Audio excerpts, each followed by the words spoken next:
Masked Hero. Hello everybody and welcome to another Marvel discussion video. There actually are 10 cards I'm talking about today, but I'm not going to make this into a top 10 because I do not have patience for that. What are we here for today?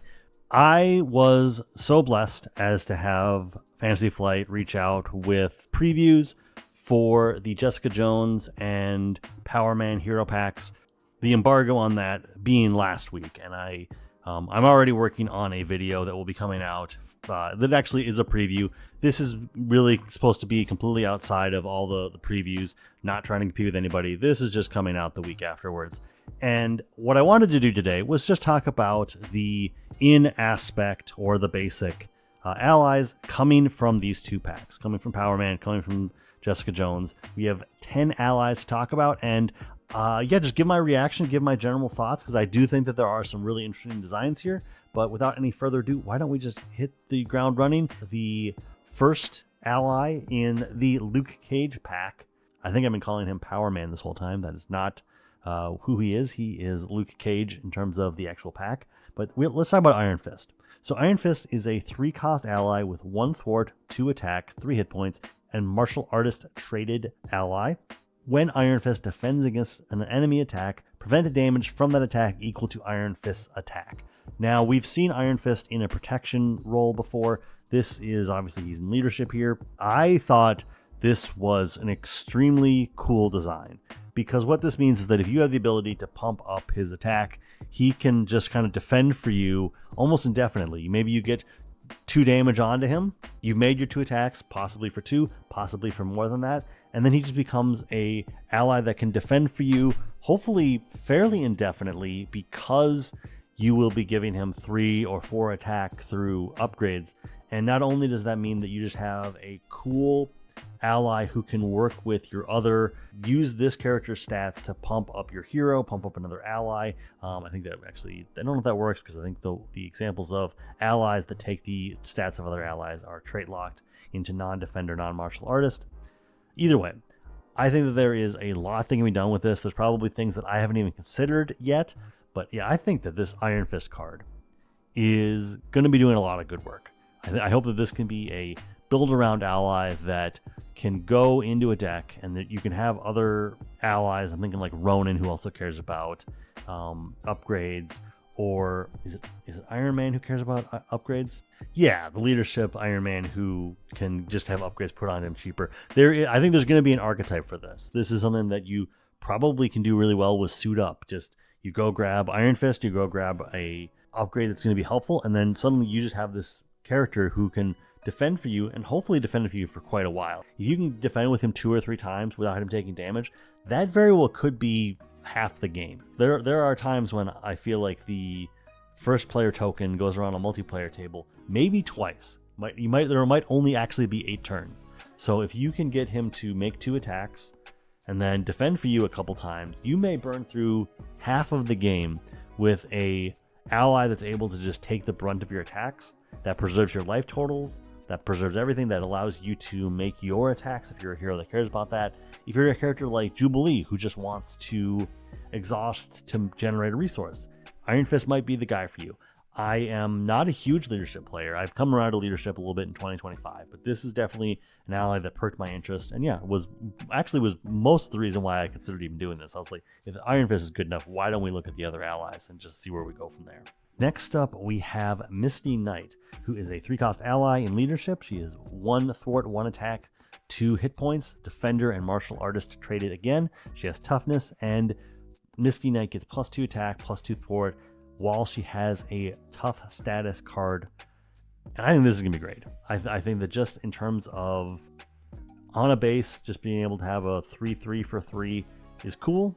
And if you want to lean into Ready for Action, which is, I think that's a core set card, a Rise of Red Skull. Okay, so it's a little bit more niche. But Ready for Action, which is a card that I have not really thought about much before, but has really been one that's kind of just taken up a lot of space in my collection. But having the ability to give Misty Knight a tough status and keep her stats up is really great, because not only does that preserve her hit points, because she only has 2 of them, but it makes it so that she's very useful, she sticks around for a while, and I think just in general, if you have a plan, if you have a multiplayer plan where you can be giving out tough statuses in one way or another. Misty Knight is going to be one that's going to be really helpful. I don't have the same level of praise that I had for Iron Fist for Misty Knight, but I do think that she is a character that we've seen multiple times. I feel like we've seen her in leadership multiple times now that I start to think about it. Oh, she was in Justice previously. But either way, I think this is just going to be a fun card. This is not going to be one that I think you're going to build around as much. I think you will need to build around her, but I don't think that there are the options there yet. We will have defensive formation coming with Luke Cage that is a trait locked. Give a tough status to a defender character. Well, you've already got it in the deck. You'll have, I imagine, 3 copies of that. So I do think there are the building blocks for this to be a thing where Misty Knight can be an attacker for 3 over and over again. And again, I love the fact that it's tough statuses. So that means that her 2 hit points are not going to get touched for a long time. And it just turns into this situation where you're able to take out, I would say, decently sized minions, because normally like 2 is the size that you might throw an ally at to try to get rid of a minion. But if suddenly minions that have 3 hit points are on the table, then suddenly Misty Knight, I think, is going to have a lot of value. Again, I don't know if she's going to have the same amount of value as Iron Fist, but I do look forward to just seeing what we can do with her. Next up, we have a ally that I like, but did have me stumbling a little bit to try to figure out precisely what we're going to do with her, and that is the 3-cost ally Valkyrie. She is, again, in leadership. She has 1 thwart, 2 attack, 3 hit points. She's Asgard and Defender traded, so that's pretty cool. Get more Asgard, get more Defender. That all matters. She has toughness and an interrupt of when another ally would be defeated, discard Valkyrie from play. Instead, heal that ally until they have 1 hit point remaining. So I do think this is really strong. There's a version of Cypher that could have had this ability, because he does sacrifice himself for the New Mutants at one point. But I think just overall, this is a cool card. And she's got the hit points to enable her to be pretty helpful. I think that her cost is low enough, and I think that she's going to be able to deal, 4 damage, and then suddenly you have that one ally who really just needs to stay in play and is more crucial than Valkyrie, and she's going to help you to just make that a thing, to keep them around, get an extra activation out of them. You look at someone like Misty Knight who, oops, I did not have the tough status, she ended up going down. Bring her back, put her at 1 hit point, find a way to get a tough status on her, and let her do her thing. Again, we talked about Iron Fist. I think within the Luke Cage deck, I think this is going to be probably a pretty strong loop where you can keep Iron Fist around if you happen to have an attack that was bigger than you were expecting, but you still have all those stats. So keep all those upgrades on that ally, keep Iron Fist out, and just let Valkyrie go. And I think that this is maybe not an archetype that I want to see supported, but I do think that just in general, allies that sacrifice themselves for other allies is a really cool design space. And I'd like to maybe look down the road in 2 years and see if maybe we have another ally like this. Maybe this is a leadership archetype. I'm not sure. But in general, allowing you to do more work with allies is A-okay with me. Moving into the basic allies coming out of Luke Cage, we have the 4-cost basic ally Hulk Bruce Banner. He has null, thwart, and 2 attack with 5 hit points. He takes 2 consequential damage. And then he has Defender and Gamma. Love to see that as well. Love to see Defenders. They are representing all the Defenders throughout all of the history of the game, or throughout all of the Marvel history. Even different versions, different incarnations of the Defenders are getting some representation here. And I love to see that. And he has the text of Hulk gets +1 attack for each rage counter here. And a responsibility of after the villain attacks you, place 1 rage counter here.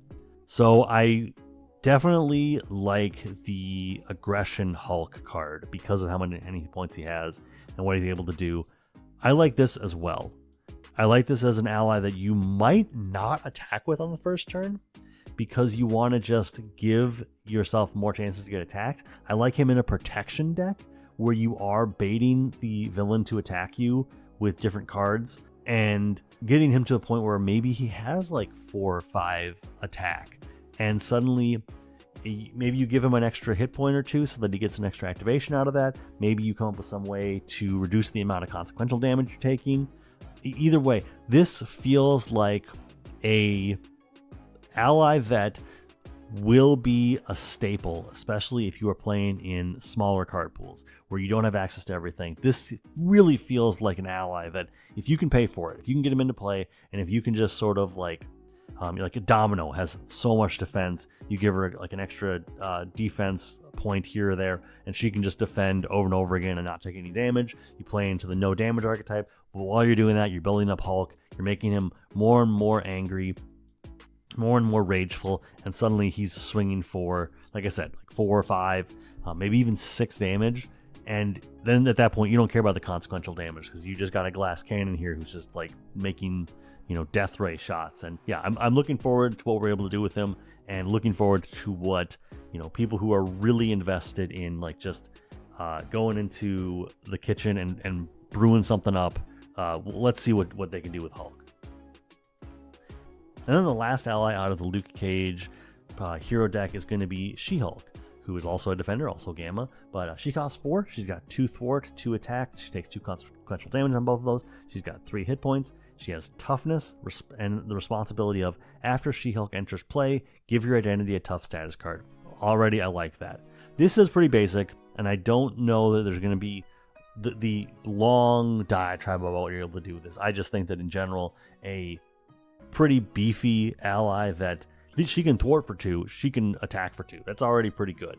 She's got tough, so you're able to either take an attack or you're able to make you're not worried about the consequential damage, whatever it may be. I'm looking forward to what we're able to do with her. Like I said, not as much to say about her. She's not as, I think, a linchpin to other strategies, but I think that overall she's just a really cool design. And if this was a top 10 list, she'd probably be in my like bottom, she'd be like the slot 10 through 8. Moving over to the Jessica Jones hero pack, let's talk about Squirrel Girl, who was previewed previously. I'm almost certain we'd already seen her. We've already known about her for quite some time, but I haven't had a chance to really react to her. And she is a 2-cost ally with 1 thwart, 1 attack, 2 hit points. She has the Avengers traits, and this is a pretty cool card. Responsibility of, after you play Squirrel Girl from your hand, place 1 squirrel counter here for each card in your hand to a maximum of 4. Power of Justice is definitely going to be a key player to getting her out. And then an action ability of remove 1 squirrel counter from here, remove 1 threat from a scheme. What I like about this is she could very well have just thwarted or removed threat equal to the number of cards in your hand once you hit play. And while that would be really fun and really cool, the problem is on the first turn, it's not going to really do you much good unless you're in 4-player.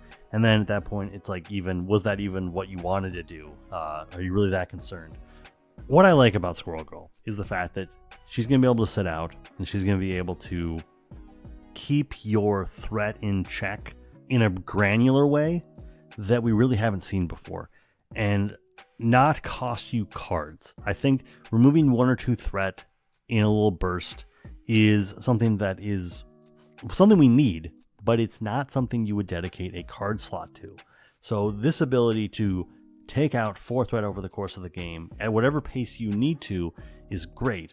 And I believe in combination with what Jessica's doing, this means that you will be able to take the last thread or 2 off of side schemes to get alias investigations going and getting the evidence and, basically getting that alternate win condition going.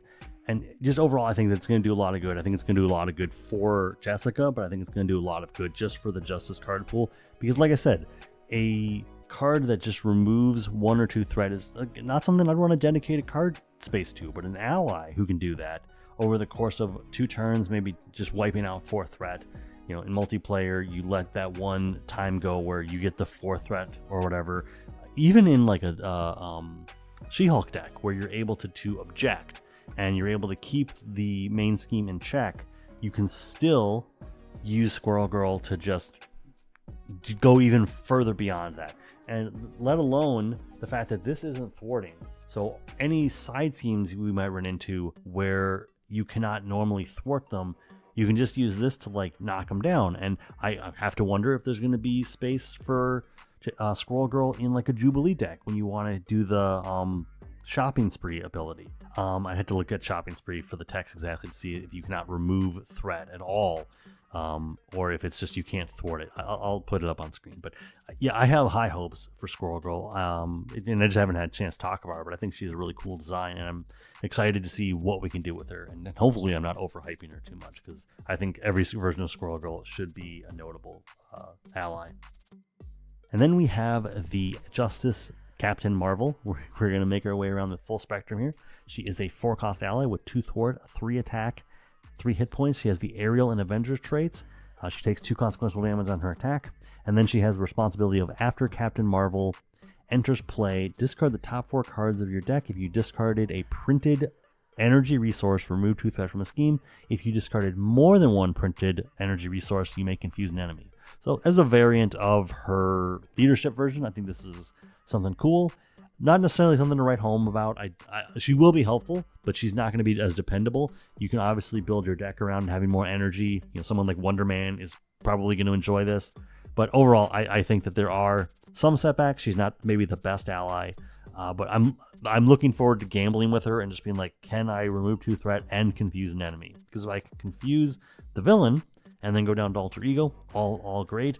If you're playing with something like Juggernaut, where you just want to go down to Alter Ego and definitely prevent him from scheming so that his helmet doesn't flip back over, all the better. But yeah, I think this is really cool, and I'm looking forward to what we can do with Captain Marvel. Next, we have the Maddie Franklin version of Spider-Woman. She's a 4-cost ally with 2 thwart, 2 attack, 2 consequential damage on both of those. She has 3 hit points and the Web Warrior trait. And the responsibility of, after a character you control thwarts, place 1 limb counter here to a maximum of 8. You may discard Spider-Woman to deal 1 damage to an enemy for each limb counter here.